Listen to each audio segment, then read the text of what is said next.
Dear students, welcome to our YouTube channel biology by Deepak Nain. और जैसा कि आप जानते हैं, हम आपके लिए जो साइंस का कंप्लीट सिलेबस लेके आए हुए हैं 10th क्लास के लिए, सीबीएसई, एचबीएसई, आरबीएसई और अदर स्टेट बोर्ड एग्जाम, जो कि टोटली एनसीईआरटी बेस्ड रहेगा। तो उसी में हम आगे बढ़ते हुए आज चैप्टर 6 है उसको पढ़ने जा रहे हैं। और चैप्टर 6 का भी स्पेशली पार्ट 4 है वो डिस्कस करेंगे, जिसमें हमने आपको पहले बताया था कि इस पार्ट में हम जो क्वेश्चन आंसर्स हैं वो स्टडी करेंगे केवल।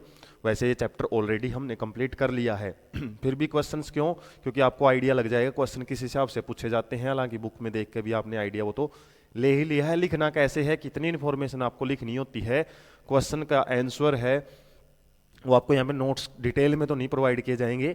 जस्ट एक आइडिया दिया जाएगा कि आप क्या क्या चीज़ें लिख सकते हो, अपनी लैंग्वेज में भी लिख सकते हो।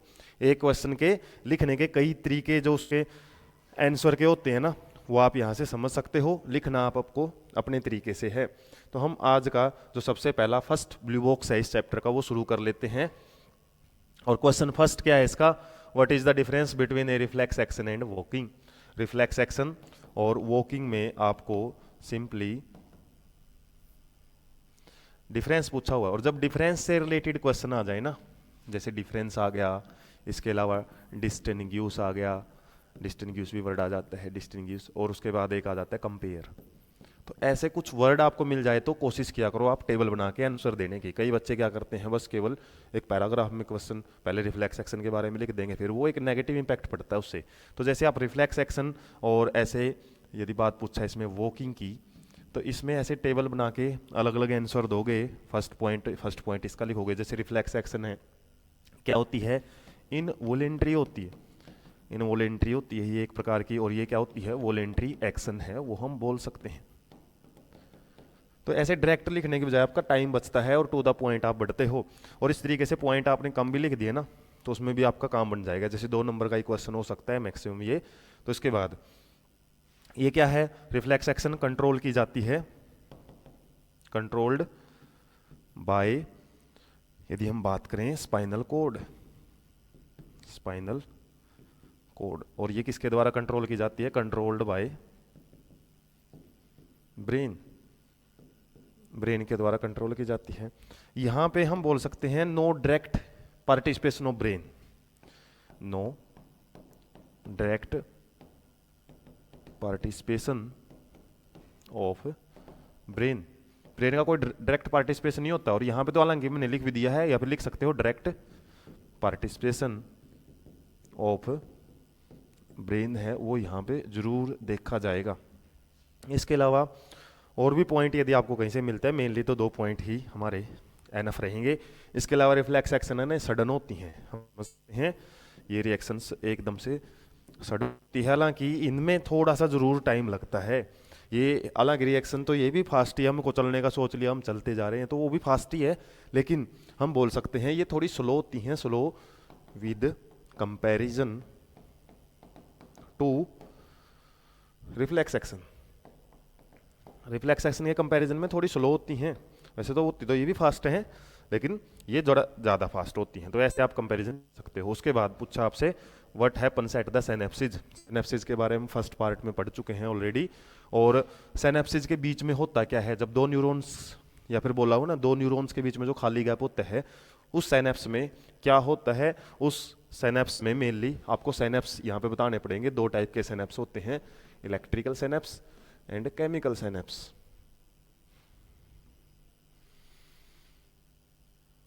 अरे यार, केमिकल सिनेप्स। तो इलेक्ट्रिकल सिनेप्स में क्या है? सिंपली एक सिग्नल जो आते हैं ना हमारे प्रीवियस न्यूरॉन से, बोल सकते हैं जिसको प्री साइनेप्टिक न्यूरॉन जिसको बोला जाता है। प्री साइनेप्टिक न्यूरॉन मतलब सिनेप्स से पहले के जो न्यूरॉन है वहां से जो सिग्नल आते हैं ना इलेक्ट्रिकल इंपल्स में, वो चार्जेज के फॉर्म में आते हैं और वो एज इट इज आगे बढ़ जाते हैं। इसमें कोई भी हम बोल सकते हैं सिग्नल्स का एक प्रकार कन्वर्जन नहीं होता। चार्जेज की फॉर्म में आते हैं और चार्जेज की फॉर्म में ही आगे बढ़ जाते हैं।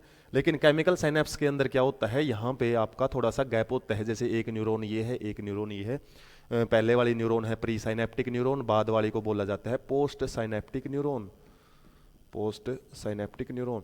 और इनके बीच में क्या है, जो यहाँ पे चार्जेज के रूप में सिग्नल आए हैं ना, वो केमिकल्स में बदलेंगे न्यूरोट्रांसमीटर्स में, और ये न्यूरोट्रांसमीटर फिर आगे बढ़ते हैं, इन न्यूरोट्रांसमीटर्स को डेंड्राइट्स रिसीव करते हैं, और यहाँ से फिर क्या है इलेक्ट्रिकल सिग्नल आगे बन के ट्रांसफर कर दिए जाते हैं। तो इस तरीके से आपको यहाँ पे केमिकल साइनेप्स का कई बार ये आंसर ज़्यादा देखने को मिलता है। सिग्नल्स आपके इलेक्ट्रिकली भी बढ़ सकते हैं। इलेक्ट्रिकली कब, जब दो न्यूरॉन्स बिल्कुल टच कर रही हैं एक दूसरे को, तो उस केस में क्या है, सिंपली वायर्स जैसे जुड़ जाती हैं तो करंट ऐसा कैसा फ्लो हो जाता है।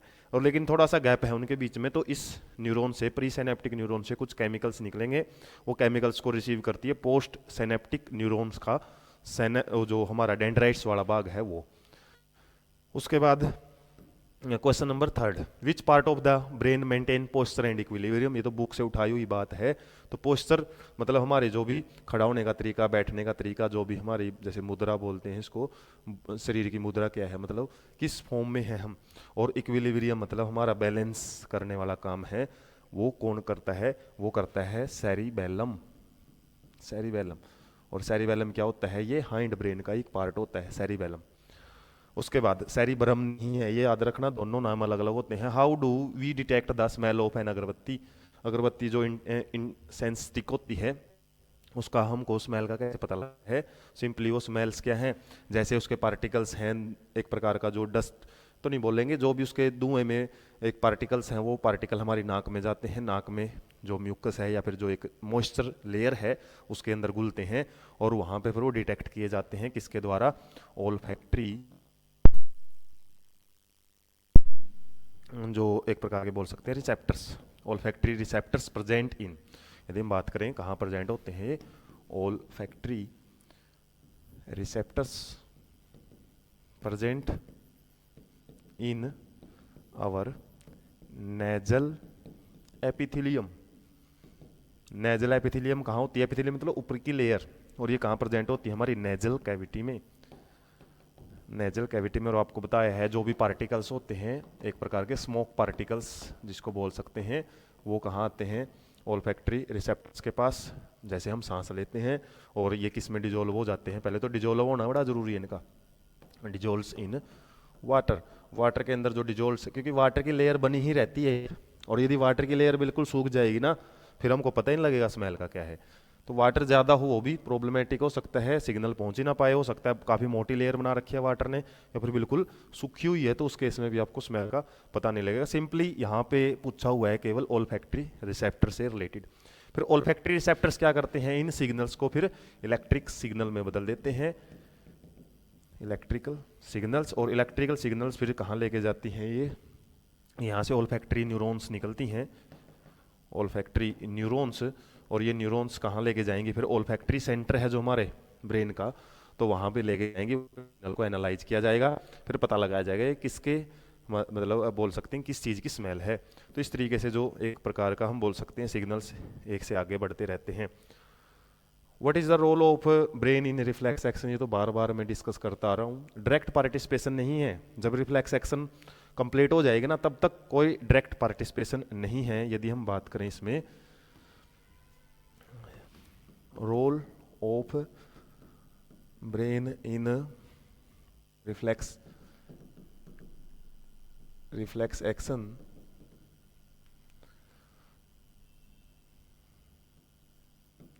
तो इसमें सिंपली आपने सबसे पहले तो क्या लिखना है, no direct participation of brain. Brain का कोई डायरेक्ट पार्टिसिपेशन नहीं है, क्यों, because reflex action are totally controlled by spinal cord. और स्पाइनल कोड में भी क्या होती हैं, कुछ रिले न्यूरॉन्स होती हैं, रिले न्यूरॉन्स जो सिग्नल्स का पता लगा के और इमरजेंसी का पता लगाती है एकदम से, वो वही डिसाइड करती हैं कि सिग्नल ब्रेन के पास जाएगा या नहीं। उनको ये लग गया ना कि ये सिग्नल तो भाई बहुत खतरनाक हो सकता है, ब्रेन के पास पहुंचाएंगे, वहाँ से सिग्नल बन के आएंगे, और उसके बाद हो सकता है तब तक तुम्हारा पार्टी डैमेज हो जाए। जैसे मान लो फॉर एग्जांपल हमारे जो लेह लद्दाख टाइप की जो जगह हैं, वहाँ पे मुठभेड़ हो जाती है, तो वहाँ पे कुछ ऐसे सिग्न मतलब वहाँ पे डिसीजंस हैं, वहाँ पे सोल्जर्स के द्वारा खुद ही लेने पड़ते हैं कि वो कब तक वेट करेंगे। पहले जो सिग्नल इन्फॉर्मेशन है दिल्ली जाएगी, दिल्ली से फिर प्राइम मिनिस्टर है या फिर जो हमारे रक्षा मंत्री हैं वहाँ से सिग्नल का वेट करेंगे, तब तक तो पता नहीं क्या हो जाएगा। तो कुछ केसेज में उनको वहाँ पे क्या करना पड़ता है, अपने आप ही निपटना पड़ता है। हाँ, एक बार निपटने के बाद फिर थोड़ा बहुत सिग्नल जरूर भेज देते हैं भाई इन फ्यूचर वो चीज़ याद रहे। तो ऐसा ही यहाँ पे होता है, एक बार तो ब्रेन को कुछ नहीं बताया जाता, जो भी चीज़ें हैं वहीं पे निपटी जाएगी, स्पाइनल कॉर्ड ही निपट लेगी अपने तरीके से ही। उसके बाद फिर क्या है, ब्रेन का रोल फिर क्या आता है, बाद ब्रेन का रोल क्या है, जो भी इन्फॉर्मेशन आएगी ना, पता तो हमको बाद में लग ही जाता है ना हमारा हाथ कहाँ पे टच हुआ है। तो दीज इन्फॉर्मेशंस किसकी, of reflex action. Reflex action की जो भी इन्फॉर्मेशन है ना, are stored in brain, brain के अंदर जरूर स्टोर करके रख ली जाएगी, किसके लिए, फ्यूचर यूजेज, ताकि बाद में इसका इस्तेमाल किया जा सके। तो इस तरीके से डायरेक्ट पार्टिसिपेशन, जब तक एक्शन होएगा तब तक तो कोई रोल नहीं है, उसके बाद जरूर फ्यूचर के लिए ब्रेन को थोड़ा सा बताया जाएगा, वरना ब्रेन बुरा मान सकता है कि मेरे बगैर ही सब कुछ काम कर रहे हैं। हालांकि मानते हैं कि ब्रेन के बगैर तो हम कुछ कर ही नहीं सकते। तो यहाँ पे फिर स्पाइनल कॉर्ड क्या है, थोड़ा बहुत मन रखने के लिए ब्रेन को दो बातें बताती है कि भाई ऐसा ऐसा भी हुआ है, तेरी एब्सेंस में ही हमने ये काम कर लिया। उसके बाद हो सकता है उसको बुरा ना माने तू, बाद में हम तेरा पूछ पूछ के जो भी काम है ना आगे करते रहेंगे। उसके बाद है आपका सेकंड ब्लू बॉक्स, और इसमें क्या आया हुआ है, प्लांट हार्मोन्स। और प्लांट हार्मोन्स में आपको बताया है मैंने फाइटो हार्मोन्स से रिलेटेड पूरा डिस्कशन। फाइटो हार्मोन्स क्या है, अब वो क्वेश्चन इससे पहले वाला जो बात करी है मैंने, थोड़ा हम फनी मोड में चले गए थे। ये अभी यदि आपका 3 नंबर में आ जाए ना, 2 में तो आ जाए तो आप इतना लिख सकते हो, केवल 3 लाइनें काफ़ी हैं। 3 में आ जाए तो फिर डिटेल आपको रिफ्लेक्स एक्शन का समझाना पड़ेगा, यहाँ पे क्या होती है, किसके द्वारा कंट्रोल की जाती है, सेंसरी न्यूरॉन कैसे सिग्नल लेके जाती है, मोटर न्यूरॉन सिग्नल लेके आती है, एरा वगैरह आप कुछ भी बता सकते हो उसमें। अब प्लांट हार्मोन्स जिनको हम फाइटो हार्मोन्स बोलते हैं, डिटेल में हम सेकंड पार्ट में डिस्कस कर चुके हैं। 3 नंबर में आए तो उतना भी लिख सकते हो, 2 नंबर में पूछे तो आप केवल एग्जाम्पल दे के भी छोड़ सकते हो। उसके बाद how is the movement of leaves in sensitive plant is different, different का आ गया ना, फिर आपको टेबल बना के समझाना पड़ेगा। तो यहाँ पे पूछा हुआ आपको मूवमेंट्स ऐसे बना लो headings, movements of leaves of sensitive plant. Sensitive plant के अंदर मूवमेंट है वो कैसे होती है लीव्स की। इसके अलावा यहाँ पे movement of suit towards light, light की तरफ मूवमेंट है वो कैसे करेगा। तो इसमें सिंपली पढ़ा था ये किस टाइप की मूवमेंट है, नेस्टिक मूवमेंट है यहाँ पे। और ये किस टाइप की मूवमेंट है यदि हम बात करें, ट्रोपिक मूवमेंट है। और लिखना चाहो तो ये नॉन ग्रोथ रिलेटेड मूवमेंट है, नॉन ग्रोथ रिलेटेड मूवमेंट, और ये आपकी ग्रोथ रिलेटेड मूवमेंट्स हैं। किसके द्वारा कंट्रोल की जाती है, कंट्रोल्ड बाय टर्गर प्रेशर। जो टर्गर प्रेशर होता है ना हमारी क्या प्लांट्स के अंदर एक प्रकार का, जो हम प्रीवियस भी डिस्कस कर चुके हैं, मतलब सेल के अंदर जो भी प्रेशर बिल्डअप किया जाता है, पत्ते के बेस में कुछ सेल्स होती हैं, तो उनके अंदर जो वाटर है ना उसको भर दिया जाता है, जिससे वो फूल जाती है बेस ऑफ द सेल, और जिससे वो पत्ते को स्ट्रेट कर देता है। और जैसे वहाँ से पानी को खींच लिया जाता है, हाइड्रोलिक प्रेशर कम हो जाता है, जिसकी फिर क्या होता है, हमारा प्रेशर कम होने की वजह से पत्तियाँ मुरझा जाती है छुई मुई के प्लांट में, जैसे मूवमेंट देखते हैं। और ये किसके द्वारा कंट्रोल की जाती है, ग्रोथ हार्मोन्स के द्वारा। ग्रोथ हार्मोन्स हैं वो बड़ा इंपॉर्टेंट रोल प्ले करते हैं। उसके बाद यदि और पॉइंट लिखना चाहो इसमें मूवमेंट ऑफ द लीव्स वाले में, ये सिंपली किस टाइप से लीव्स के द्वारा शो की जाती है, हालांकि ब्रांचेज वगैरह है वो ज़्यादा शो करते हैं। इसमें और लिखना चाहो तो आप डायरेक्शन ऑफ स्टिमुली, स्टिमुली की डायरेक्शन मतलब जो एक्सटर्नल चेंज है ना, जो भी हम उसका कोई रोल नहीं होता है इस टाइप के मूवमेंट में, लेकिन इसमें डायरेक्शन का बड़ा रोल होता है। जैसे हम डायरेक्शन चेंज करेंगे ना एक्टिविटी में, इससे पीछे वाले जो हमने या फिर बोल सकते हैं हम थर्ड पार्ट में डिस्कस किया था एक एक्टिविटी, उसमें यदि हमने डायरेक्शन चेंज कर दी ना लाइट की, तो लाइट के साथ साथ में जो हमारी सूट है वो बढ़ना शुरू कर देती है। तो यहाँ पे डायरेक्शन का बड़ा रोल होता है, बोल सकते हैं डायरेक्शन डिपेंडेंट होती हैं ये रिएक्शंस या फिर एक्शंस, डायरेक्शन डिपेंडेंट। तो इस तरीके के आप 4 पॉइंट याद रख सकते हो, एनफ है, 2 नंबर से ज़्यादा हो सकता है आपसे क्वेश्चन ये ना पूछा जाए। उसके बाद give an example of plant hormone that promote growth. कौन कौन से हार्मोन ग्रोथ बताया था मैंने डिटेल में, 2 टाइप के हार्मोन्स होते हैं, growth promoters and growth inhibitors. तो ग्रोथ प्रमोटर्स में आ जाता है आपका ऑक्जिन, एक ही पूछा है तो एक ही लिख सकते हो, इसके अलावा जिबरलिन, इसके अलावा एक साइटोकाइनिन भी होता है, ये ग्रोथ को बढ़ाने का काम करते हैं। How do the auxin promote growth in tendril. Tendril क्या होता है, एक प्रकार का स्प्रिंग जैसी स्ट्रक्चर होती है, जैसे बेल वगैरह होती है ना, क्रीपर्स और जो क्लाइंबर्स, स्पेशली क्लाइंबर्स के अंदर, क्लाइंबर्स मतलब जो ऊपर चढ़ती हैं पेड़ सारे सूर्य को देख के, और क्रीपर्स क्या होती हैं, वो रेंगती रहती हैं। क्रीपर मतलब क्रीपिंग से ही आया है कि वो जमीन पे ऊपर फैलेंगी, और वो इतनी आलसी हैं कि वो फैल सकती हैं, लेकिन क्लाइंबर्स को यदि सपोर्ट मिल जाए ना, पेड़ वगैरह या फिर जो दीवार वगैरह, उसके ऊपर चढ़ जाती हैं वो। और वो चढ़ने में कौन मदद करता है, तो सिंपली बात याद रखो, यहाँ पे क्लाइंबर्स का जिक्र किया हुआ है, और क्लाइंबर्स के अंदर ही क्या है, कुछ टेंड्रिल कुछ स्टेम से बनते हैं, कुछ लीव से बनते हैं, अलग अलग पार्ट से क्या है, जैसे हमारा कोई स्टेम है तो यहाँ से एक स्प्रिंग जैसी स्ट्रक्चर है वो निकलती है, जैसे इसको सपोर्ट मिलता है ना, उसको सराउंडिंग में उसको कवर करना शुरू कर देती है। तो मतलब क्या है, एक प्रकार के हम बोल सकते हैं टच सेंसिटिविटी देखी जाती है यहाँ पे, टच सेंसिटिविटी। और टच सेंसिटिविटी से रिलेटेड आपको याद रहना चाहिए थिग्मोट्रोपिज्म। तो थिग्मोट्रोपिज्म का यदि आपने जिक्र कर दिया ना इसमें, तो आपके पूरे नंबर है वो मिलने तय है। तो थिग्मोट्रोपिज्म मतलब जैसे ही हमारे स्प्रिंग्स को या फिर को जैसे टच से पता लगता है कि कोई ना कोई उसको सपोर्ट मिल चुका है, तो उसको क्या करेंगे, वहां पे जो ऑक्जिन है, ऑक्जिन टच से दूसरी वाली साइड में, जैसे मान लो ये हमारा स्पोर्ट था और यहाँ पे जैसे टेंड्रिल इसके साथ आया ना, जैसे ही लगा, तो इससे अपोजिट वाली साइड में क्या ग्रोथ करता है। तो हमेशा ध्यान रखना, ऑक्जिन है ना, ग्रोथ क्या उसका मतलब एक प्रकार से अमाउंट बढ़ता है, अमाउंट। एक क्वेश्चन ऐसा ही मिलता जुलता आगे भी आएगा, ऑक्जिन है ना उस जगह पे इकट्ठा होना शुरू हो जाता है जो जिस जगह से सिग्नल आ रहा है उसके अपोजिट डायरेक्शन में। जैसे मान लो टच का सिग्नल यहाँ से है ना, तो इसके अपोजिट डायरेक्शन में वो इकट्ठा होएगा और वहां से क्या है अपनी ग्रोथ बढ़ाएगा, और ग्रोथ बढ़ाएगा तो वहां पे बेंडिंग शो करेगा, बेंडिंग होएगी वहां पे फिर। तो सिंपली याद रखना, हमेशा टच से अपोजिट साइड में इकट्ठा होता है, उससे फिर क्या करता है, ग्रोथ करवाएगा, और ग्रोथ करवाएगा तो मान लो जैसे ये इस प्रकार से है, और मान लो यहाँ से सिग्नल आ रहे हैं, तो इस साइड में ऑक्सीजन इकट्ठा होएगा, और ऑक्सीजन जैसे जैसे ग्रोथ करवाएगा ना, तो ये इस तरीके से बैंड होना शुरू हो जाएगा।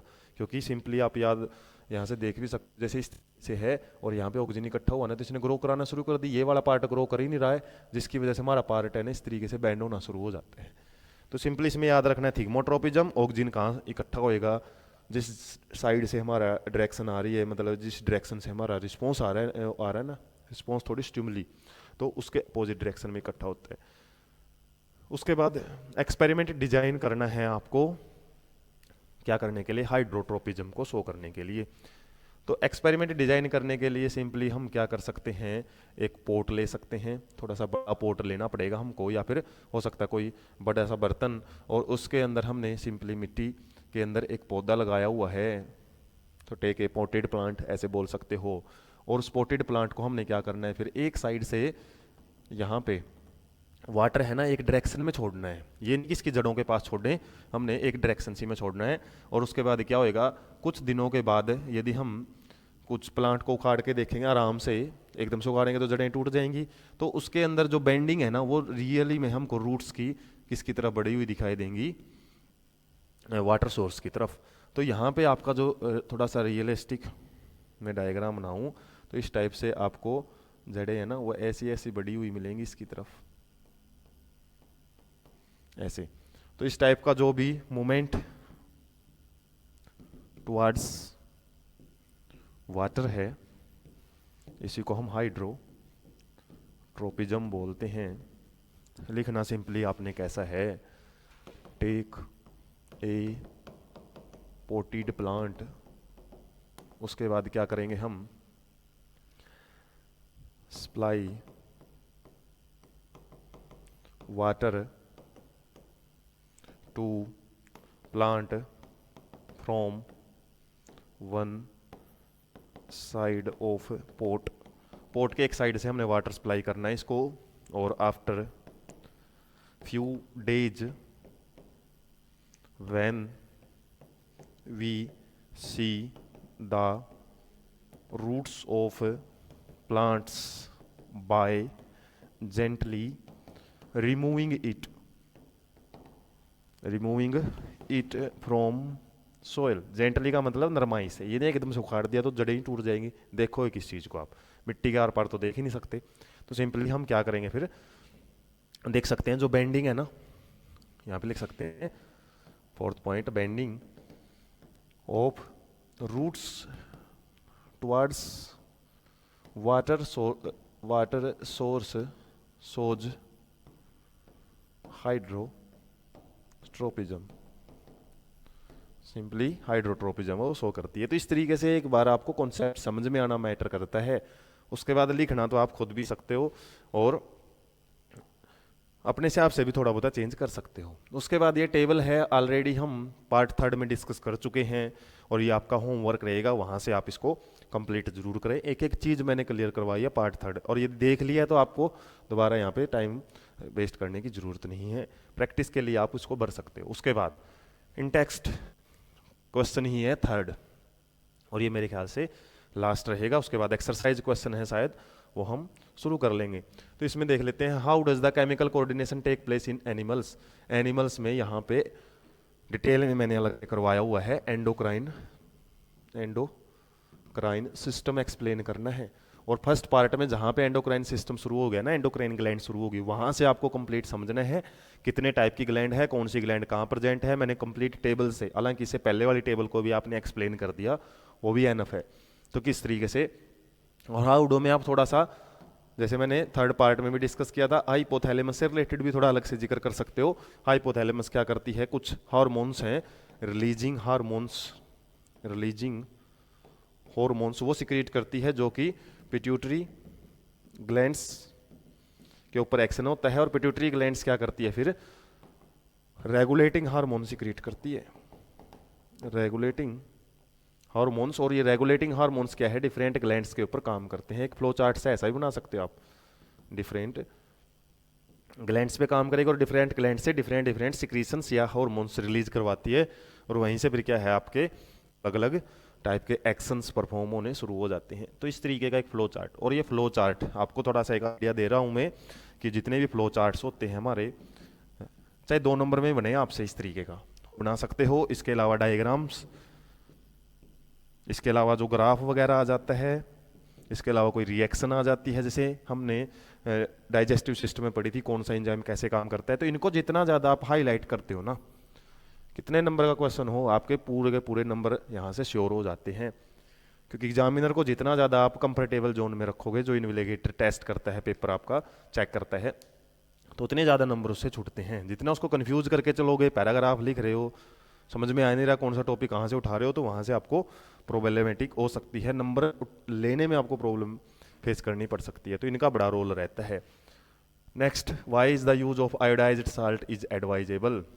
आयोडाइज साल्ट है वो क्यों खाना चाहिए, आयोडीन युक्त। तो जो आयोडीन होता है ना, आयोडीन एक प्रकार का कंपोनेंट्स होता है या फिर इंग्रेडिएंट होता है, किसका, component of thyroxine. Thyroxine hormone बनाने के पीछे जो thyroxine hormone thyroid gland secrete करती है, उसमें बड़ा इंपॉर्टेंट रोल रहता है इसका, आयोडीन का। और यदि आयोडीन यदि हम यूज नहीं करेंगे तो थायरोक्सिन की सिक्रीशन अच्छे से नहीं हो पाएगी, या कुछ अमाउंट है वो बनती है लेकिन वो फंक्शनल नहीं होता, जिसकी वजह से क्या हो सकता है, हमारी जो ग्लैंड है थायराइड ग्लैंड उसके अंदर क्या है, स्वेलिंग आ जाती है, फूलना शुरू कर देती है। वो मैकेनिज्म तो आप बड़ी क्लास में पढ़ते हो किस वजह से फूलती हैं, आयोडीन की कमी होने की वजह से। तो मेनली आपको यहाँ पे याद रखना, थायरोक्सिन हार्मोन है वो अच्छे से रिलीज नहीं होता है, तो वो फंक्शनल नहीं हो पाता, और फंक्शनल नहीं होएगा तो वो वहाँ पे इकट्ठा होता रहता है, डिपोजिशन की वजह से हो सकता है स्वेलिंग, सेल्स हैं वो फूलना शुरू हो जाए, और उससे क्या है, गोइटर डिजीज हो जाती है, घोंघा रोग बोलते हैं इसको, घेंगा बल्कि, गोइटर डिजीज। तो वाई इसलिए बोला जाता है, because in absence of iodine in our blood thyroxine is not released properly, due to which the swelling of the thyroid gland cause goitre disease. ऐसे आप बना सकते हो। नोट करना तो आप वीडियो को बैक कर करके नोट कर सकते हो, या फिर स्पीड है वो स्लो करके भी आप नोट कर सकते हो। How does our body respond when adrenaline is secreted in our blood. Adrenaline जब सिक्रीट होता है तो हमारी बॉडी की, ये बोल सकते हैं एड्रेनलिन कहाँ से सिक्रीट होता है, एड्रेनल ग्लैंड से। एड्रेनल ग्लैंड कहाँ होती है, वो किडनी के ऊपर प्रेजेंट होती है। और होता क्या है, इस ग्लैंड को हम 3F ग्लैंड भी बोलते हैं। किस कंडीशन में सिक्रीट होती है ये, लाइट मीन उड़ना नहीं है यहाँ पे, भागना, ये चीजें करनी होती है तब। और उस इसमें होता क्या है, हाउ डज बॉडी रिस्पॉन्ड कैसे करती है, इंक्रीजिंग ब्रीदिंग रेट, सांस की दर है वो बढ़ जाती है क्योंकि बॉडी को ज़्यादा एनर्जी की ज़रूरत पड़ती है। तो रेस्पिरेशन रेट भी बढ़ जाती है, मतलब ग्लूकोज का ऑक्सीडेशन, ब्रीदिंग मतलब सांस लेने की दर, हार्ट बीट है वो बढ़ जाती है, हार्ट बीट। और एनर्जी है वो स्टोर करके रख ली जाती है, energy stored in form of ATP, ताकि इमरजेंसी आ जा सके। मान लो कहीं युद्ध की घोषणा हो जाए तो क्या किया जाता है, फिर वहाँ पे असला बारूद जितना भी है, जो भी चीज़ें हैं वो इकट्ठी कर करके रख ली जाती हैं। और सारी सेनाओं को ऑर्डर दे दिए जाते हैं, भाई तैयार रहो, अपना मटेरियल जितना ज़्यादा उसके, जितनी भी हमारी कैंटों में अलग अलग आर्मी पड़ी, मतलब उनको रखा हुआ है आर्मी को, सोल्जर्स को, तो क्या है उनको फिर बॉर्डर पे पहुंचाया जाता है और मतलब पूरी तरीके से तैयारी कर ली जाती है। ऐसे ही हमारी बॉडी को बिल्कुल अच्छे ढंग से प्रिपेयर कर लिया जाता है, भाई अभी निपटना है इन कंडीशन से, मेनली 3 कंडीशन से ही पढ़ते हैं। उसके बाद why are some patients of diabetes treated with giving insulin. Insulin क्या होता है, वैसे एक हार्मोन जो पैनक्रियाज ग्लैंड सिक्रीट करती है और ये ग्लूकोज का लेवल कंट्रोल करता है। तो डायबिटिक पेशेंट के बारे में लिखना पड़ेगा, डायबिटिक पेशेंट्स के अंदर इंसुलिन नहीं होने की वजह से शुगर लेवल बढ़ जाता है। क्या लिख सकते हो, बिकॉज डायबिटिक पेशेंट्स, या फिर in diabetic patients sugar level get increased due to very low amount or nil secretion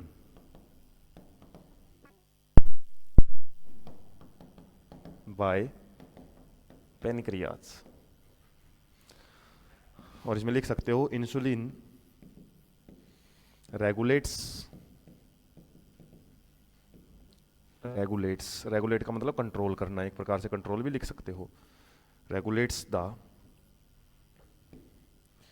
sugar level of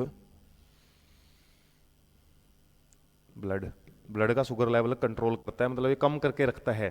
कम किस तरीके से कर सकता है, सेल से अपटेक करवा सकता है, सेल अपटेक ऑफ ग्लूकोज से ज़्यादा।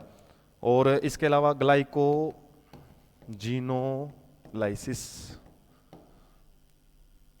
बल्कि ग्लाइकोजेनेसिस आप बोल सकते हो इसको, ग्लाइकोजेनेसिस मतलब ग्लाइकोजन का फॉर्मेशन वो करवाता है, मतलब ग्लूकोज से ग्लाइकोजन बना के उसको स्टोर कर लेता है ताकि ब्लड में ग्लूकोज का लेवल कम हो सके। तो ऐसी कुछ एक्टिविटी करवाता है इंसुलिन। तो इसकी वजह से क्या है, हमारे ब्लड के अंदर ग्लूकोज का लेवल कम हो जाता है। और यदि इंसुलिन सिक्रीट नहीं हो पाता, बता दिया कि जिससे इंसुलिन है वो बहुत कम या फिर नील अमाउंट में, मतलब खत्म नहीं सिक्रीट होता टोटली, उसके लिए पेशेंट को बाहर से इंसुलिन के इंजेक्शन है वो देने पड़ते हैं। नेक्स्ट क्वेश्चन है हमारे, या फिर बचे हुए क्वेश्चन है वो देख लेते हैं। हाँ हो चुके हैं, ये चारों क्वेश्चन हमने कर लिए हैं। एक्सरसाइज क्वेश्चन है वो देख लेते हैं। Which of the following is plant hormones. Plant hormone कौन सा है, अब इंसुलिन के बारे में हम पढ़ लिया, ये किससे सिक्रीट होता है, पैनक्रियाज से। उसके बाद थायरोक्सिन किससे सिक्रीट होता है, सिंपली थायरॉइड ग्लैंड से। साइटोकाइनिन है ये आपका प्लांट हार्मोन्स है, हालांकि आंसर यही है। एस्ट्रोजन कहाँ से सिक्रीट होता है, हमारा ओवरी से। तो ये तीनों क्या है, एनिमल हार्मोन्स है, एनिमल हार्मोन्स। तो ये नहीं कि आपने डायरेक्ट आंसर देखा और रट लिया और पढ़ लिए बस, ये अदर भी याद रखा करो, थोड़ा सा चेंज हो के यदि आ जाए तो आप कंफ्यूज ना हो उसके ताकि। उसके बाद gap between the two neurons, उसको क्या बोलते हैं, सिंपली साइनेप्स बोलते हैं। रटा रटाया आप है वैसे। डेंड्राइट्स क्या है, एक रिसेप्टर का काम करते हैं, सिग्नल्स को रिसीव करते हैं। एक्सोन क्या है, ये सिग्नल्स को आगे दूसरी न्यूरॉन की तरफ भेजते हैं। इम्पल्स क्या है, सिग्नल्स को ही बोला जाता है, signals in form of electric charge. Electric charge में जब सिग्नल्स होते हैं ना उनको इम्पल्स बोलते हैं। ब्रेन का कौन सा ब्रेन है वो किसके लिए रिस्पॉन्सिबल होता है? थिंकिंग के लिए भी है, रेगुलेट हार्ट बीट को भी रेगुलेट करता है मेडुला ओब्लोंगाटा। इसके जगह बैलेंसिंग ऑफ ऑर्गन हमने देखा था, क्या है? सेरिबेलम। सेरिबेलम थिंकिंग में कौन सा पार्ट करता है? सेरिब्रम करता है, सेरिब्रम, ये सेरिबेलम है। तो और वो करेगा यहाँ पे ब्रेन। तो इस तरीके से आपको थोड़ा सा डिटेल है वो याद रखते हुए चलना पड़ेगा। नेक्स्ट क्वेश्चन है वो देख लेते हैं, और इसमें आपसे सिंपली पूछा हुआ है क्वेश्चन नंबर 4 में, what is the functions of receptor? Receptors का फंक्शन क्या है हमारी बॉडी में? सिंपली रिसेप्टर्स क्या करते हैं? रिसेप्टर्स दीज कलेक्ट इंफॉर्मेशन को आप स्टिमुली, कुछ टेक्निकल वर्ड आपको याद रहते हैं ना, कुछ भारी भरकम वर्ड याद रहते हैं, वो भी आप आंसर देते टाइम यूज करो जितना उसके आपसे, क्योंकि ये वर्ड आपके देखने से जो आपका एग्जामिनर है वो अच्छे से क्या करता है, सिंपली आइडिया लगा लेता है कि बच्चा पढ़ने वाला है।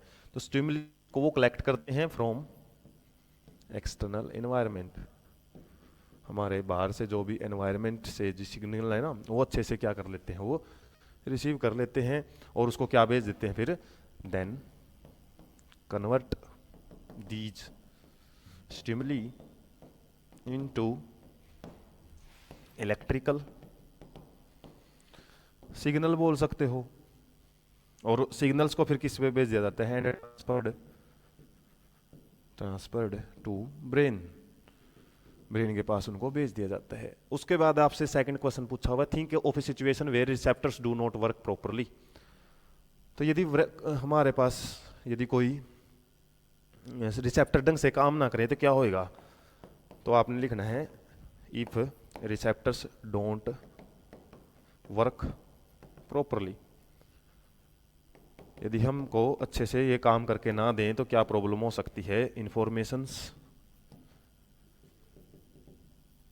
Are not sensed by our body, जो इंफॉर्मेशन है हमारी बॉडी सेंस ही नहीं कर सकती, so brain will be unaware of stimuli, stimulus के प्रति क्या है, अनअवेयर है, उसको पता ही नहीं है बाहर ठंडा है गर्म है या फिर बाहर से कोई प्रॉब्लम आ रही है नहीं है, उसको कुछ नहीं पता, और कुछ नहीं पता तो जाहिर सी बात है क्या होएगा फिर, no response will be generated by body के द्वारा कोई रिस्पॉन्स ही नहीं आ पाएगा। उस केस में ये प्रॉब्लमेटिक भी हो सकता है, और कई रीजन हो सकते हैं इनके, जैसे पैरालिसिस वगैरह होती है उसमें क्या है, उस पार्ट की जो न्यूरॉन्स हैं वो खत्म, वरना पूरा ऑर्गन सही होता है। कई बार तो मैक्सिमम चांस में ऑर्गन सारा सही है, लेकिन कई बार सेंसरी ऑर्गन्स वो काम नहीं करते हैं, और वो पार्ट कई बार केसेज में तो वो खराब होना शुरू हो जाता है, लेकिन कई बार नॉर्मल रहेगा, लेकिन आपको पता ही नहीं लगेगा कि वहाँ पे क्या है। वहाँ पे स्विच बोगे तो आपको ब्लड वगैरह हो सकता है आना शुरू हो जाए, गर्म लगेगा, जल सकता है, पता लगेगा ही नहीं, ठंडे गर्म का कोई एहसास ही नहीं होता। तो वो केसेज काफ़ी प्रॉब्लमेटिक हो सकते हैं, क्योंकि दर्द के एहसास से हमको पता लगता है कोई प्रॉब्लम है, वरना कोई भी हमको सुई चुभोता है हमको पता ही नहीं लगे कि क्या दर्द है। दर्द जब होता है तभी हम उस पार्ट की केयरिंग करते हैं कि हाँ कुछ ना कुछ प्रॉब्लमेटिक है वो चीज़, और उसी के प्रति फिर हम सीरियस होकर उसको क्योर की तरफ आगे बढ़ते हैं। तो दर्द होना भी सही चीज़ होती है। कभी ये सोचो ये तो बड़ी अच्छी चीज़ है, दर्द ही ना हो, टीचर कितना ही पीटता रहे पता ही ना लगे कुछ, तो वो भी नहीं अच्छा। तो what problems are likely to arise, ये प्रॉब्लम मैंने बता दी हैं। एग्जाम्पल यदि आप कोई भी सिचुएशंस, एग्जाम्पल्स में पैरालिसिस का भी एग्जाम्पल आप दे सकते हो, उस केस में भी आपके पार्ट्स को पता नहीं लगता। इसके अलावा जो भी कई बार जो सर्जरी के टाइम पे कुछ एनेस्थीसिया वगैरह दिए जाते हैं, कुछ दवाइयाँ ऐसी दी जाती हैं जिससे उस पार्ट की जो स्प्रे वगैरह भी आते हैं, सिंपली स्प्रे करते हैं और वहाँ पे सेल्स है ना वो इनएक्टिव हो जाती है, न्यूरॉन्स इनएक्टिव हो जाती हैं, जिसकी वजह से सिग्नल्स का पता नहीं लगता। तो कुछ एग्जाम्पल देना चाहो तो आप दे सकते हो। Draw the structure of neuron, explain its function कर चुके हैं ऑलरेडी फर्स्ट पार्ट में, न्यूरॉन की स्ट्रक्चर और डायग्राम और एक्टिविटी वाले पार्ट में भी हम एक्सप्लेन कर चुके हैं फंक्शंस को, डायरेक्शंस कैसे कैसे प्ले होती है, मतलब एक डायरेक्शन से दूसरी डायरेक्शन की तरफ कैसे सिग्नल बढ़ते हैं। How does the phototropism occur in plants, phototropism की डेफिनेशन आपको यहाँ पे लिखनी पड़ेगी। इसके अलावा और क्या लिखना पड़ सकता है? फोटोट्रोपिज्म में सिंपली जब भी ट्रोपिज्म का जिक्र आए ना, ऑक्सीजन के बगैर तो आप उसके बारे में लिख ही नहीं सकते। तो ऑक्सीजन क्या होता है? वो एक्यूमुलेटेड, अब आ गया ना बारी बार कन्वर्ट, या फिर स्टोर्ड भी लिख सकते हो, accumulated in a darker side of stem या प्लांट। रूट में तो नहीं होता, जाहिर सी बात है, ब्रांचेज में हो सकता है, स्टेम या ब्रांचेज में। क्या होएगा, मान लो हमारा प्लांट इस तरीके से था और इसके जो भी पत्ते वगैरह हैं, जब लाइट आनी शुरू हुई ना, तो यहाँ पे ऑक्सीजन हैं, जहाँ से इसको मोड़ना है ना वहाँ पे ऑक्सीजन इकट्ठा हो जाएगा। कहाँ पे? सिंपली हम बात कर सकते हैं डार्कर साइड ऑफ स्टेम और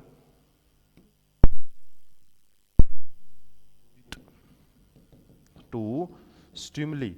स्टिमुली मतलब लाइट, लाइट से जो भी अपोजिट साइड है ना वहाँ पे हमारा जो ऑक्सीजन है वो इकट्ठा होएगा।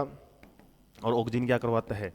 Oxygen starts growth in darker side, darker side में ग्रो कराना शुरू कर देगा। अब यहाँ पे सेल इकट्ठी होनी शुरू हो जाएंगी।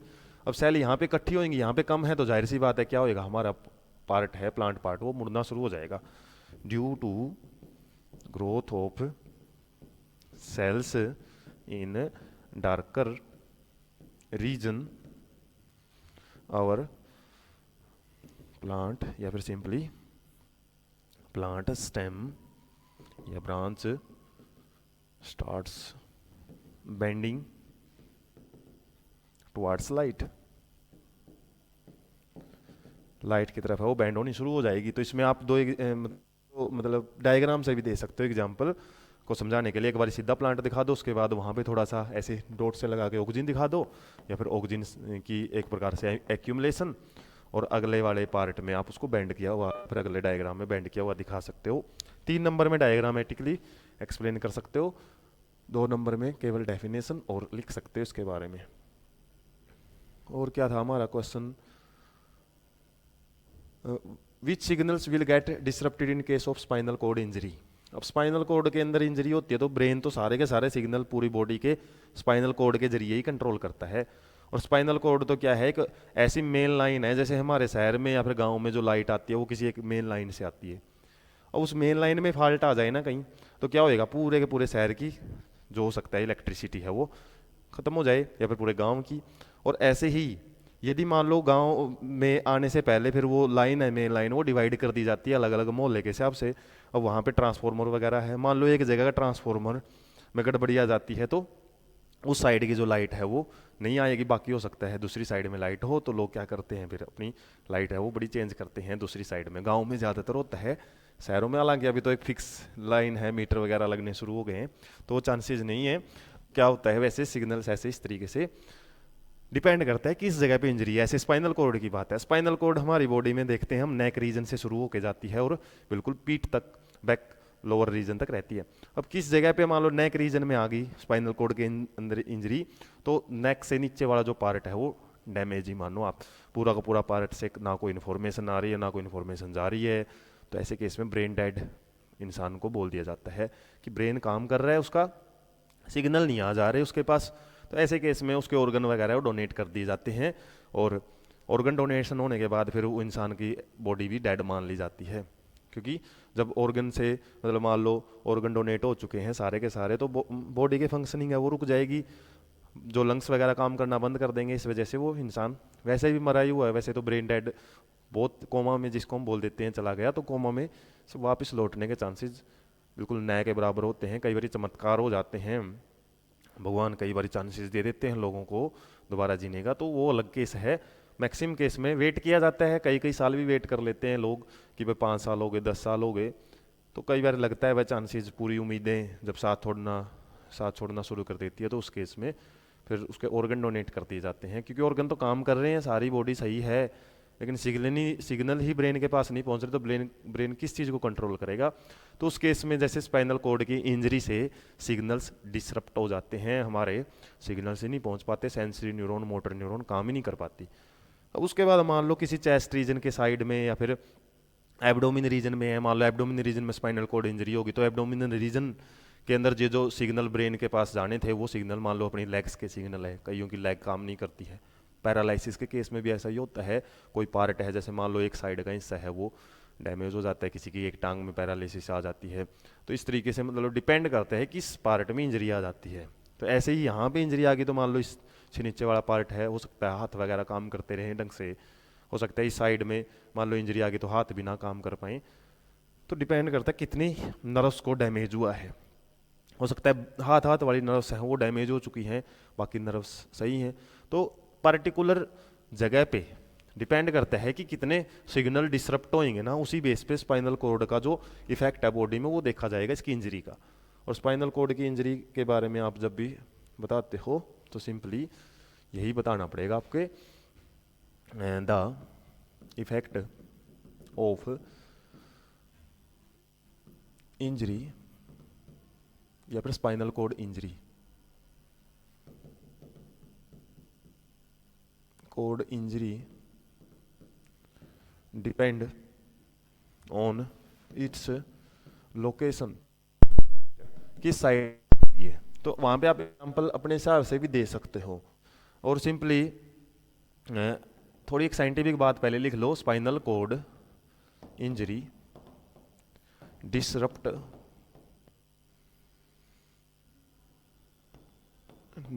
The signals of sensory and motor neurons। Sensory और मोटर न्यूरॉन्स के सिग्नल्स है ना वो डिसरप्ट हो जाते हैं, due to which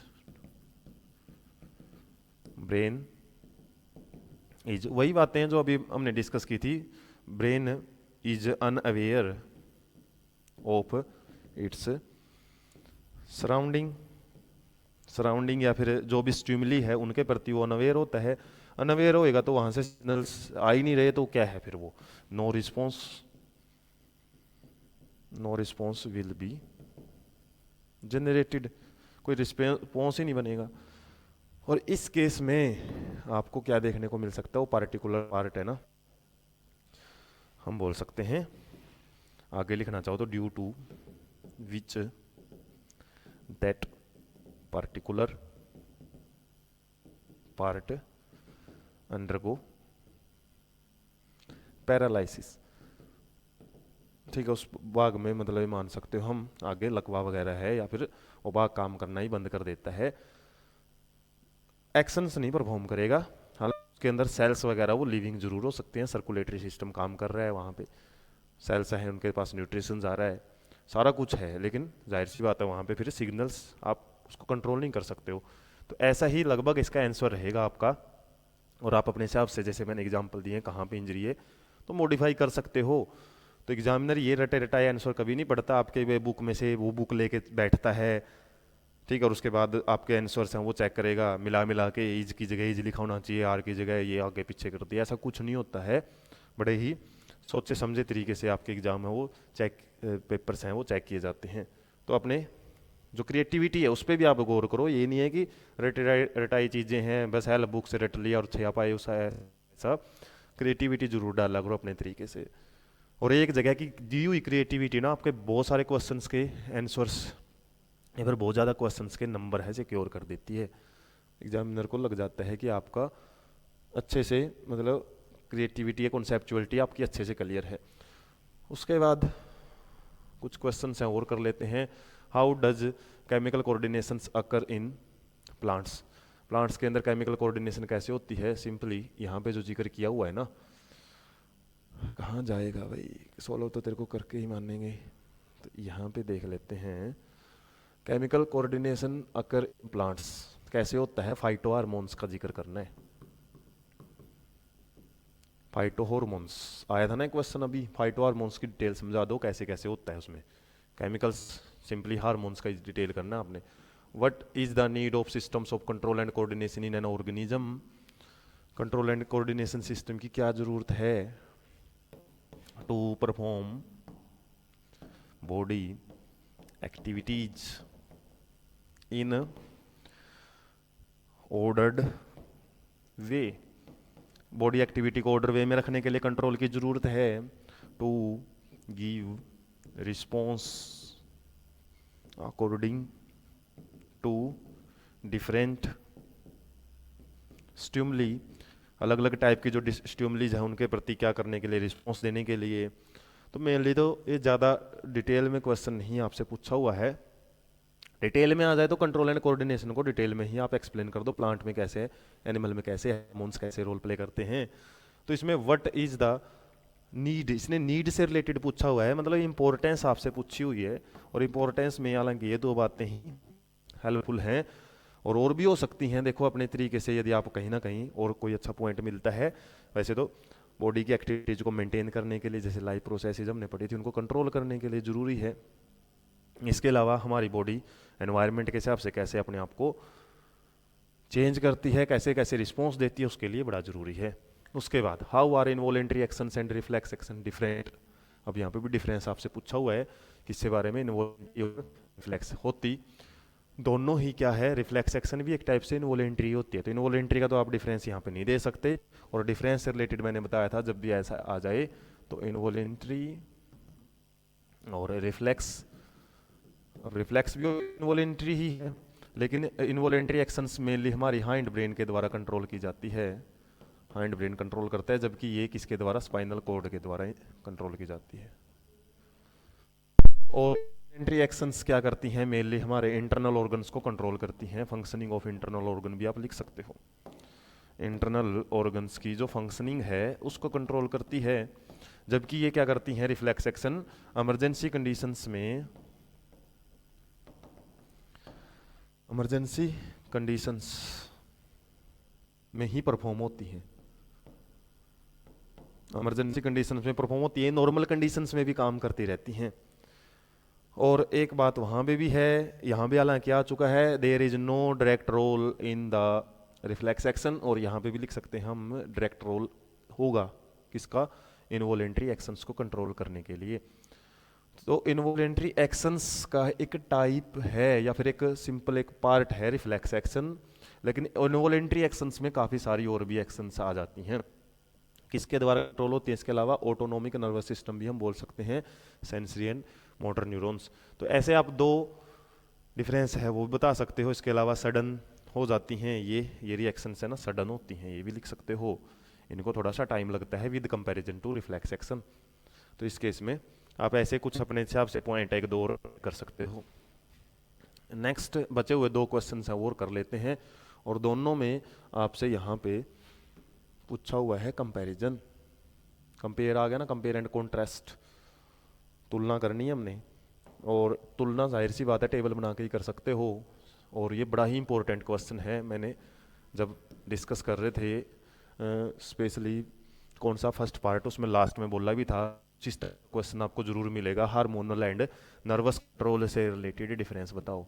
hormonal control and nervous control दोनों एक जैसे लिख दिए गए मैंने, तो यहाँ पे एक जगह हम हार्मोनल लिख सकते हैं, हार्मोनल कंट्रोल। तो नर्वस कंट्रोल की बात यदि हम करें तो ये किसके द्वारा कंट्रोल किया जाता है, सिंपली सेंट्रल नर्वस सिस्टम के द्वारा, या फिर हमारी जो ब्रेन है और स्पाइनल कॉर्ड है उनके द्वारा। हार्मोन है वो एंडोक्राइन सिस्टम के द्वारा कंट्रोल किया जाता है। तो लिख सकते हैं हम controlled by neurons in our nervous system. और बताना चाहो तो आपके नाम लिख सकते हो, यहाँ पे किसके द्वारा कंट्रोल किए जाते हैं, controlled by hormones secreted by endocrine glands. There is no role of blood in transmission of signals. यहाँ पे सिग्नल्स के ट्रांसमिशन में ब्लड का कोई रोल नहीं है। यहाँ पे blood transport hormones from endocrine glands to target organs. Target organs में सिग्नल्स को भेजता है कौन, ब्लड। ब्लड का एक इंपॉर्टेंट रोल रहता है। ये जो कंट्रोल होता है ये है फास्ट है, सिग्नल्स की जो स्पीड है ना, speed of signal is fast. Electricity की स्पीड से चलते हैं सिग्नल हमारी बॉडी में, इनका स्पीड वो तो ब्लड सर्कुलेशन पे डिपेंड करता है, तो हम बोल सकते हैं speed of signals is slow. इसके अलावा जो नर्वस है ये पार्टिकुलर सेल या फिर टिश्यू को ही कंट्रोल करता है, पर्टिकुलर जगह को, और ये क्या करता है, ग्रुप में कंट्रोल करता है। तो this mechanism control group of cells और टिश्यू, क्योंकि डिफ्यूजन पे बेस्ड होता है, ये डिफ्यूज हो जाता है आसपास की जगह, जितनी भी जगह मिलेगी ना डिफ्यूज हो जाएगा और वहाँ पे सिग्नल से रिस्पॉन्स बनाएगा। लेकिन यहाँ पे पार्टिकुलर होता है, मस्कुलर, जैसे हमने पढ़ा था पिछले पार्ट के अंदर, पार्ट 3 में, कि एक जगह पे जो नर्व सिग्नल आते हैं वो एक पार्टिकुलर मसल्स के साथ जुड़े होते हैं और वहीं से क्या है सिग्नल्स हैं वो अराइज होते हैं, जो भी काम है वो करवाना होता है। ये तो काफ़ी स्पेसिफिक होता है, लोकेशन या फिर साइट स्पेसिफिक हम बोल सकते हैं, ये साइट स्पेसिफिक है। और ये क्या है, ये ग्रुप में मतलब डिफ्यूजन से आसपास की जगह पे फैल के काम करता है। तो इस तरीके से आप जो डिफरेंस है वो लिख सकते हो, हालांकि 4 मैंने लिखवा दिए हैं, बाकी आपको और कहीं से मिलता है तो आप वो भी लिख सकते हो। उसके बाद what is the difference between the manner in which the movement take place in the sensitive plant, जो कि हमारा वैसे आया भी था, और यहाँ पे मूवमेंट इन आवर लेग्स। तो ये क्वेश्चन का आंसर और देख लेते हैं, उसके बाद तो लास्ट ही रहेगा ये आपका क्वेश्चन। क्या क्या है, मूवमेंट इन सेंसिटिव प्लांट, और यहाँ पे है मूवमेंट इन आवर लेग। तो ये कैसी मूवमेंट होती है, एक प्रकार की इनवॉलेंट्री ही होती है, हालांकि प्लांट्स को तो क्या वॉलेंट्री का इनवॉलेंट्री, हालांकि ये इनवॉलेंट्री मूवमेंट होती है एक प्रकार से, और ये वॉलेंट्री मूवमेंट आप लिख सकते हो। इसके अलावा सेंसिटिव प्लांट में टाइप ऑफ मूवमेंट लिखो तो ये नेस्टिक मूवमेंट है, हालांकि ये हमने वॉलेंट्री मूवमेंट है वो तो समझ लिया। इसके अलावा controlled by trigger pressure in basal part of leaves, leaves के बेसल पार्ट में ट्रिगर प्रेशर की वजह से कंट्रोल होती है। किसके द्वारा कंट्रोल होती है, कंट्रोल्ड बाय नर्वस और स्पेशली ब्रेन के द्वारा कंट्रोल होती है हमारी लेग के अंदर जो मूवमेंट है। इसके अलावा ये मूवमेंट काफ़ी स्लो होती है, मूवमेंट इज वेरी स्लो। और ये मूवमेंट कैसी होती है, movement is very fast, sudden, Tej movement होती है लेग्स की, ये मूवमेंट है वो काफ़ी स्लो होती है। इसके अलावा नहीं होती है वैसे तो हमने पढ़ा, और कोई हार्मोन या नर्वस सिस्टम का कोई रोल नहीं रहता, हम बोल सकते हैं no specialised system of control. यहाँ पे कोई स्पेशलाइज्ड सिस्टम है वो कंट्रोल नहीं करता है हमारा, लेकिन यहाँ पे क्या है, specialised controlling system is present, special controlling system है वो प्रेजेंट होते हैं। और यहाँ पे न्यूरॉन्स से सिग्नल लेके जाते हैं, यहाँ पे न्यूरॉन्स नाम की कोई चीज़ नहीं होती है। तो ऐसे भी आप बनाओ तो कितने पॉइंट बनाओ, लेकिन हमेशा याद रखो शुरुआत हमेशा स्पेसिफिक पॉइंट से बनाओ, ताकि 2-4 पॉइंट ही पढ़े तो उसके बाद जैसे 3 में आ जाए तो फिर तो बना दो आप 2-4 पॉइंट एक्स्ट्रा, लेकिन यदि 2 में आए ना तो पर्टिकुलर पॉइंट शुरुआत में लिख दो आप, ताकि पढ़े और साथ में आपको वहीं पे नंबर मिल जाए। और जब आपको लगता है ना कहीं भाई पहले वाले से लिख दिया बाद वालों में गड़बड़ हो सकती है, तो मत ही लिखो उनको, मत ही लिखो, क्योंकि वो बाद वाले लिखे हुए 2 नंबर में 4 लिख के आ गए और लास्ट वाला गलत करके आ गए ना, तो नंबर वो भी कटवा सकता है आपके। कभी सोचोगे भाई हाँ हम तो 4 लिखे आए और 2 में नंबर मिल जाएंगे, तो नंबर यहाँ से भी कट सकते हैं। तो ऐसे ही काफ़ी सारी टिप्स और ट्रिक्स भी होती हैं, हालांकि चैप्टर कवर हो चुका है। टिप्स और ट्रिक्स होती है नंबर लेने की, क्या क्या आप यूज कर सकते हो, उसके लिए भी हम स्पेशल सेशन आपके लिए डिजाइन करेंगे और स्पेशली ऐसी ऐसी बातें आपको बताई जाएंगी जिसको आपको एंड में ये एहसास हो जाएगा कि किस तरीके से आप मैटर है जो रटा हुआ मैटर नहीं करता है पेपर के अंदर। जब आप पेपर देने जाते हो वहाँ पे आपका प्रेजेंस ऑफ माइंड बड़ा मैटर करता है, किस तरीके से आप आंसर्स दे रहे हो, कैसी लैंग्वेज वहाँ पे यूज कर रहे हो। लैंग्वेज का मतलब ये नहीं है कि जैसे हम बात करते हुए किस लैंग्वेज में बात कर रहे हैं, सिंपली वहाँ पे आप कैसे कैसे वर्डिंग्स यूज करते हो, डायग्राम्स वगैरह, ऐसी ऐसी बहुत सारी टिप्स और ट्रिक्स हैं। कम पढ़ के भी आप अच्छा स्कोर कर सकते हो पेपर देते टाइम यदि आपने वो रख लिया याद। तो इसका भी एक सेशन रहेगा, एक बार सिलेबस कंप्लीट करवा दे आपको, उसके बाद वो सेशन भी आपको बिल्कुल ऐसे ही अच्छे से फ्री ऑफ कॉस्ट प्रोवाइड किया जाएगा। ऐसे ही सेशंस के लिए आप चैनल के साथ जुड़े रहें, चैनल को ज़्यादा से ज़्यादा अपने दोस्तों के पास शेयर करें ताकि हमारा भी हौसला बढ़े और इस तरीके से आगे है आपके लिए ऐसे इंटरेस्टिंग सेशंस वो लेके आते रहें।